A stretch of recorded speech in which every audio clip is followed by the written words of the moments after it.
Welcome. I want to start off by telling you that the biggest challenge visionary solopreneurs face is scaling their business, going from one-on-one model of coaching and support to being able to handle a large number of clients in an easeful way. And I believe that the biggest reason that that happens is because they're barely getting enough clients to even begin to finance the growth. And it's important to be able to do that. You need a steady flow of clients. Well, I'm MNeeley, founder of the Authority Academy, creator of the online podcast training, Zero to Launch in 14 Days, and host of several podcasts, including Consciously Speaking, Buy This, Not That, Something to Whine About, and the soon-to-be released PodQuest. Solopreneurs hire me to help them go from the best-kept secret to the go-to expert in their field by generating a steadily flowing stream of ideal clients. And I teach them how to do that through launching their own podcast, hosting virtual summits, speaking from stage, and getting published. Now, each of these individually is a super powerful tool, but when you combine them in a particular way, which I call the magic sauce and the authority blueprint, you actually create exponential results in growing your authority and your influence. Now, I have hosted several summits myself, and I've coached many others through their own summits. And today I want to share with you about one of my favorites, is the Conscious Life Summit. Now, I originally designed this summit to complement my podcast, Consciously Speaking, and it was truly an effort to grow the listenership of the podcast and at the same time to grow our mailing list and even make a little money on the side. And through this process, the idea was to provide participants with insights into 12 different aspects of living a more awakened life. It was designed to take place over a period of 8 days. And in each of those 8 days, I would be providing 3 guest experts. So a total of 24. And then I ended up throwing in a couple of other guest experts. So I ended up with 26 guest experts over that 8-day period.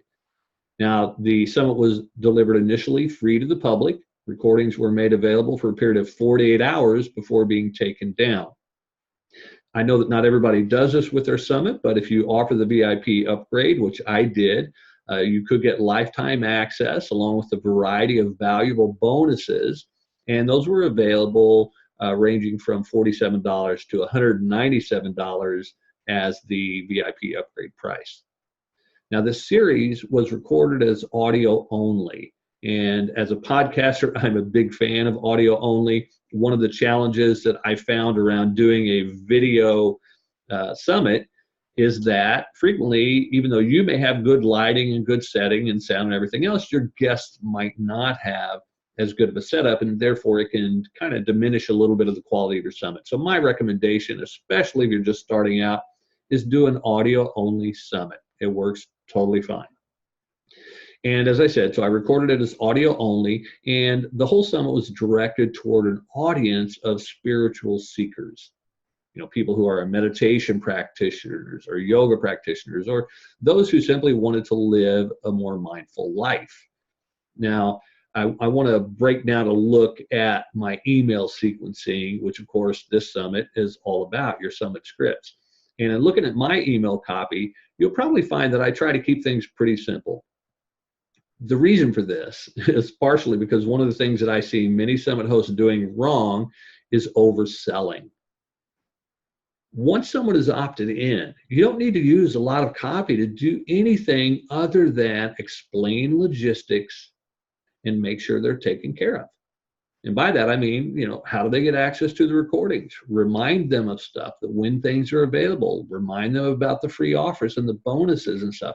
But you don't have to go into more story and more selling of the summit itself. Keep things really simple and concise, direct them to where they need to go. And don't try to continually sell them on your summit. I mean, the point of this is that they've already signed up. And I know that there are many times when I've signed up for someone, and someone continues trying to, it feels like they're continuing to try to talk me into opting in again. It's like, hey, I've already opted in, just get to the goods now. So instead, you should focus on helping them to maximize the value they can get from your summit. Again, letting them know where to go to get stuff, how to listen, when to listen, any of those details that may be important for them to get the most from it. Let them know that, and then shut up in your email. Just end it there. Simple. Now, of course, it's fine to repeat your offer of your VIP upgrade, and this is again assuming that you have made one, but don't push it without giving value first. What I mean by that is in any email that you send out to them, especially if you're going to put some form of a paid offer in it, you want to first lead with value. You want to give them some insider secret or tip or insight. And the other purpose of this too, of course, is to get them to continue to want to open your email. If your emails continually come in and all it's doing is trying to sell them on something, they're going to stop opening your email. Right? So I hope this is making sense to you. And you also want to be real careful too, by the way.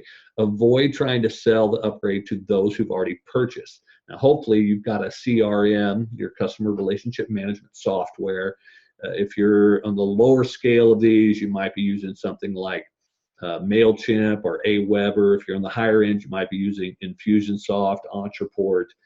I know that Infusionsoft and Entreport can handle this. I'm not sure about some of the others, but you definitely want to have it set that your email sequences will recognize, and they should be almost mirrored side by side.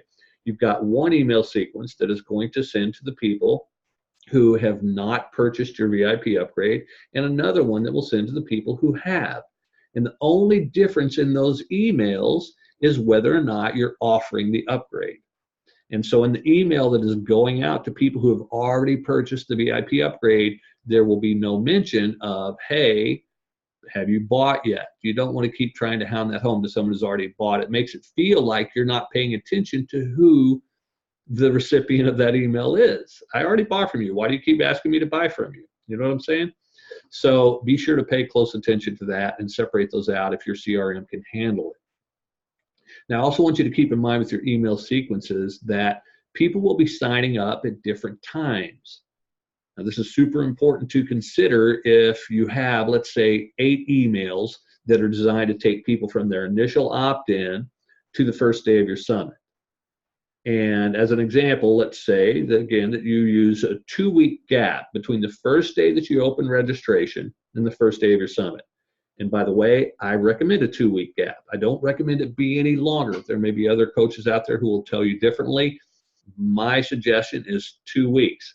I found that if people extend it too long out, that the people who sign up early will forget about the fact that they even signed up. Now, of course, you're going to be sending email in between, but that's a long gap for them to sign up and then actually get delivery of your summit. A 2-week window is, I find, optimal. In that 2-week window, though, so let's say someone signs up on day 1 that you open registration. Well, now they've got a 2-week wait before the summit starts. You want to be sure to send them a series of emails to keep them reminded. And it does more actually than just keep them reminded too. One of the other purposes of it, it's kind of like what's called an indoctrination series. And that is that you want to make sure that they remember who you are. If someone signs up for your summit and they don't receive another email until the day before, they may have forgotten that they even signed up. I mean, in your summit is, of course, top of mind, but for the people who are out there, and hopefully there are going to be thousands of them, they may not remember. They may have just gone, oh yeah, this seems interesting, click sign up, and then they forget about it. And if you don't send them an email for 2 weeks and they get this reminder email the day before, there's a chance that they will end up going, who is this person? Immediately delete it, not even open the email, or they might open it and go, I don't remember signing up for this, and who is this person? And literally can file a complaint that, you know, they shouldn't have even been on your mailing list. It happens all the time. It's bad email marketing to let a long gap go between someone opting in and getting the next email. So my recommendation is that you have people get an email about every 2 or 3 days during that phase. Now, the most important ones are your first email, which is your welcome email. That's going to give them a lot of the logistics. And then the last email, the day before your summit goes live, kind of gives them further details about like the summit. Hey, we're here to start. Everything's ready to rock and roll. In between the first and the last is a series of just reminder emails, again, going out about every 2 to 3 days. And in these, try to give value, maybe mention a particular guest that's going to be in the summit that you're excited about, or a particular topic that'll be covered during the summit. These are just little reminder emails that are just designed as really short and sweet and just there to keep people on track and remembering who you are. And of course, the hope is that during this process, you'll also build the know, like, trust factor. Now, again, depending on your CRM, don't try to cram. If someone signs up the day before the summit, don't try to make them get all of those emails. Okay, which there are some systems that may make them try to do that. And then they're going to keep getting emails that don't make any sense. So make sure that every particular day, as the days pass, that then they're just going to get the welcome email, and then whatever email is next in the series. But try to also make sure, let's say you have a system designed to send an email out on a particular day, and someone signs up on that day, they get the welcome email and they get that other email. Try to avoid that. You don't want to hit somebody up with a lot of emails right after they sign up. This is a big turnoff, and people will opt out real quickly. So you want to be sure to avoid that as well. And hopefully your CRM can handle that. Now, here's a little bit of a harsh dose of reality about summits. And while I'm sad to say this, I want you to get that it's not that big a deal, and it does not deter or have any problem with the value of a summit. And the harsh reality is that about 25% of your opt-ins will opt out within the first 30 days. Don't worry about them. They're just the tire kickers who are there checking out your stuff. Let them go. And it's just a natural process. Now, that said, you don't want to do anything to make that happen faster, especially no faster than you've had the chance to build your know, like, and trust factor.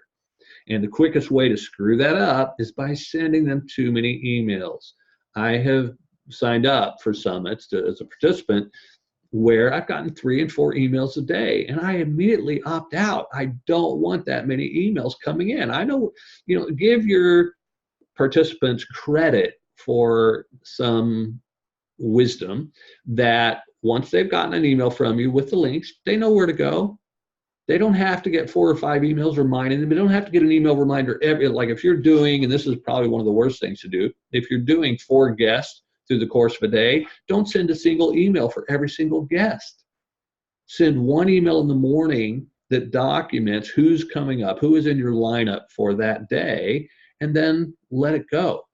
The people are smart enough to go back and click on those links. If you overdo it, you're just going to turn them off, and they're going to opt out really quickly, and that kind of defeats some of the purpose of this. My recommendation is this, and that is that you send one email every other day, maybe every 3rd day leading up to the summit. That's in your pre-summit packaging. During the summit, no more than 2 emails per day, and then 1 email per day, or maybe 2 or 3 days after the summit. So for your pre-summit emails, plan them according to your release date. Again, the day you start, the day you start your registration, and then the day that the summit begins, plan them accordingly. If you've got a 2-week gap and you're doing 1 every 3 days, it means you're going to need about 5 emails. If you're going to do 1 every 2 days, it means you're going to need about 7 emails. And again, 1 is your welcome, 1 is your day before, and then the rest are the fillers. Focus on the 2 main ones, the one for the opt-in day, the day that they register, the welcome email, and then on the one that they get the day before. Those are the most important ones. The middle ones can be just any kind of stuff that you want to give them. And again, the important thing is to build the know, like, trust factor, to let them remember who you are, and just to remind them that, yeah, they did indeed sign up for your summit. All right. And then for the middle emails, now this is where it's important to give them a quick bit of valuable advice on your summit, and maybe tell them about a particular upcoming guest. That's, like I'd said earlier, these middle emails of the first and the last during the pre-summit stuff, just give value. Keep it short and sweet. During the summit, I suggest you only send a reminder email in the morning. And in that reminder email, you should have a list of the guests that are going to be on the summit that day. You can, if there are specific times they're being released, you can say this guest at 11, this guest at 1, this guest at 3, and you can have the links to each of those interviews. Now, again, depending on how your summit is laid out, I know these are all variables in there, but 1 email for the day should be fine. In the evening, you can send them a recap email. And in the recap email, that's where you're going to want to tell them about potentially what they might have missed. Was there a particular thing that stood out in any of those interviews? Did any of those guests make offers of free gifts that you could tell them about? Now, sometimes you could even include in the email the link to that free gift, or you can simply direct them to say, hey, go back and listen to this interview in order to get the free gift. But you want to direct their attention to that. You do that in the recap email, and in that recap email at the end of the day, there could be a little PS that says, coming up tomorrow, we have Jane Doe, John Smith, and whoever else the guest may be. Just give them just the names of the guests. And then in the next morning, they'll get another email which has a little more detail about those 3 guests and the interviews that are coming up. So 2 emails a day during your summit. I recommend that you limit it to that. If you do too much more, you're going to get a lot of opt-outs. Now, once your summit is complete, I recommend that you do a closing email on the last evening. So after all of your final interviews have been released, you can do a closing email. And in the closing, you can make a final offer of a discounted price for the upgrade, especially mentioning now it's over, everything's going down soon. If you want to get access to these, plus all these amazing bonuses, which are going to go away. Now, be sure in this closing email to give your deadline date for the offer as well. And you can make an offer for ongoing support or whatever you use the summit to promote. I know some people use Summit to promote an event, or they might use the Summit to promote an online course. You could use this final email in the coming days to fully promote whatever that might be. And again, though, always following up with value. You want to give value before you do the ask. So don't come on too heavy with the selling, but I really recommend you make kind of a soft offer. Say, hey, I appreciate that you've been participating in my summit over this, however long it was, the last week, 2 weeks, whatever it was. And as a special offer to you, I want to give you this discounted price on my online course or on my event or whatever it might be.